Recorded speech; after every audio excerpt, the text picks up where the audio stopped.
ये रही एक कहानी, बहुत ही खूबसूरत कहानी। बादशाह और छपी हुई परी। एक दफा का जिक्र है कि एक दौर दराज सल्तनत में एक बादशाह हुक्मरानी करता था। वो बहुत अमीर और ताकतवर था, मगर एक बात ने इसे हमेशा परेशान रखा। इसके बाग के सबसे खूबसूरत दरख्त पर हर रात एक सुनहरी फूल खिलता और सुबह होते ही वो गायब हो जाता। बादशाह ने अपने सिपाहियों को निगरानी पर मुकर्रर किया, मगर कोई न जान पाया कि ये राज क्या है। एक दिन बादशाह ने ऐलान किया, जो कोई इस राज को हल करेगा मैं उसे बड़ा इनाम दूंगा। बादशाह के सबसे छोटे बेटे शहजादा अदनान ने अपने वालिद से इजाजत मांगी कि वो इस राज को खुद हल करे। बादशाह ने इजाजत दे दी। शहजादा रात को बाग में जाकर दरख्त के करीब छुप गया।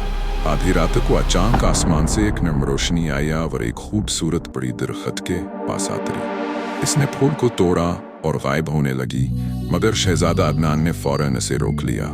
परी घबरा गया और बोली, शहजादे, मुझे जाने दो, मैं मजबूर हूँ। शहजादे ने पूछा, तुम हर रात ये फूल क्यों चुरा लेती हो?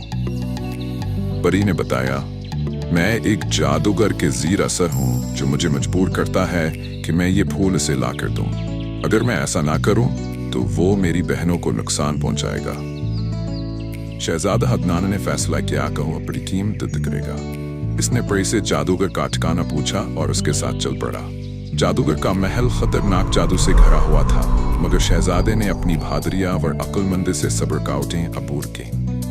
आखिरकार इसने जादूगर को शिकस्त दिया और परी को आजाद कर दिया। परी ने खुश होकर शहजादे का शुक्रिया अदा किया और कहा, तुमने न सिर्फ मुझे बल्कि मेरी बहनों को भी आजाद किया है। यह बाग हमेशा खुशहाल रहेगा और अब कोई फूल गायब नहीं होगा। परी ने शहजादे को एक जादुई तोहफा दिया, एक ऐसा हार जो बादशाहत को हमेशा खुशहाली और सुकून दे सकता था।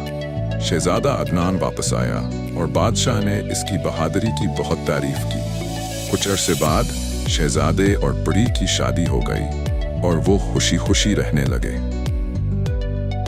ये कहानी हमें सिखाती है कि हिम्मत, रहमदिली और दूसरों की मदद करने का जज्बा हमेशा खुशी और कामयाबी लाता है।